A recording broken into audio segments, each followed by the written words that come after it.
అని చెప్పి ఇవాళ సంపూర్ణ మద్దతు ప్రకటించిన భారత కమ్యూనిస్టు పార్టీకి రాష్ట్ర పార్టీకి ఈ రోజు మేము బీసీ సంఘాల తరఫున హృదయపూర్వక ధన్యవాదాలు తెలియజేస్తా ఉన్నాం। ఇవాళ బీసీల సమస్య ఈ రోజు కాదు, ఇది 75 సంవత్సరాలుగా ఈ భారతదేశంలో సమస్య ఉందంటే అది బీసీల సమస్య అని చెప్పి ఈ సందర్భంగా మేము చెప్తా ఉన్నాం। 75 సంవత్సరాలుగా ఈ దేశంలో ఈ రాష్ట్రంలో అగ్రవర్ణ పాలక పార్టీలు బీసీలను మోసం చేసి అణగదొచ్చి రాజకీయ అంటరానితనానికి గురి చేసినటువంటి సందర్భం దేశంలో స్పష్టంగా ఉంది। ఇప్పటికైనా పాలక అగ్రవర్ణ పార్టీలారా మా బీసీల మీద పెత్తనం చెలాయించే రోజులు పోయినాయని చెప్పి మీకు ఈ సందర్భంగా మేము హెచ్చరిస్తా ఉన్నాం।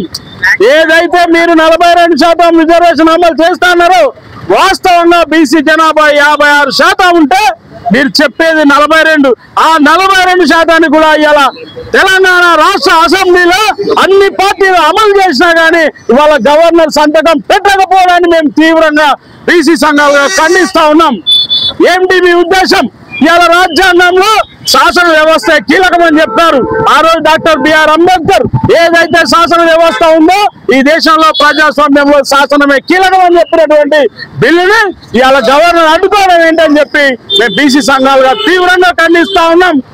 ఏదైతే దేశంలో ప్రజలకు ఇబ్బంది కలుగుతుందో ఈ రోజుల్లో చూస్తున్నాం, బంగ్లాదేశ్ లో కానీ మొన్న జరిగిన నేపాల్లో కానీ ప్రజలు తిరుగుబాటు చేసినటువంటి పరిస్థితి ప్రపంచం అంతా చూసింది।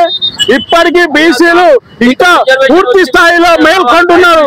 ఖచ్చితంగా మీరు ఈ బీసీ బిల్లును అడ్డుకుంటే రాబోయే రోజుల్లో బీసీలు మిమ్మల్ని పుట్టగతులు లేకుండా చేస్తారని చెప్పి హెచ్చరిస్తూ రేపు జరగబోయే బంద్కు 18వ తారీఖు బంద్ని భారత కమ్యూనిస్ట్ పార్టీ అనేక పార్టీలు అన్నటువంటి బీసీ నాయకులారా రండి, బీసీ ప్రజాస్వామ్యవాదులారా రండి, విద్యార్థి ఉద్యోగ వ్యాపార వాణిజ్య అందరూ కూడా రేపు బీసీలకు సపోర్ట్ గా నిలబడి బీసీల సమస్య చిరకాల సమస్యను పరిష్కారం అయ్యేందుకు మీ అందరూ తోడ్పాటు ఉండాలని చెప్పి ఈ సందర్భంగా కోరుతా ఉన్నాం।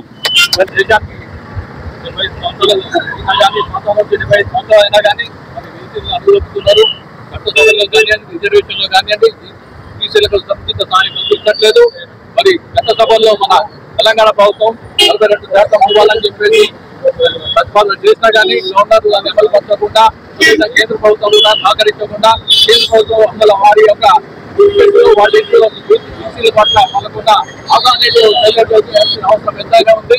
మరి కేంద్ర ప్రభుత్వం కూడా సహకరించి మరి బీసీలకు న్యాయం చేయాల్సిన అవసరం ఉంది। బీసీలు ఎప్పటికప్పుడు తూగిపోతూనే ఉన్నారు, వాళ్ళు బయట రావట్లేదు, వాళ్ళని దృష్టిలో ఉంచుకొని రాష్ట్ర ప్రభుత్వం అదేవిధంగా కొత్తగూడెం శాసనసభ్యులు ఎమ్మెల్యే సాంబశివరావు గారు కూడా దీని గురించి ముందుకు రావడం జరిగింది। సిపిఐ తరఫున కూడా వారు మద్దతు ఇవ్వడం జరిగింది। ఇది 18గా జరగబోయే మరి బంధును కూడా జయప్రదం చేయడానికి అందరూ సహకరించాలి।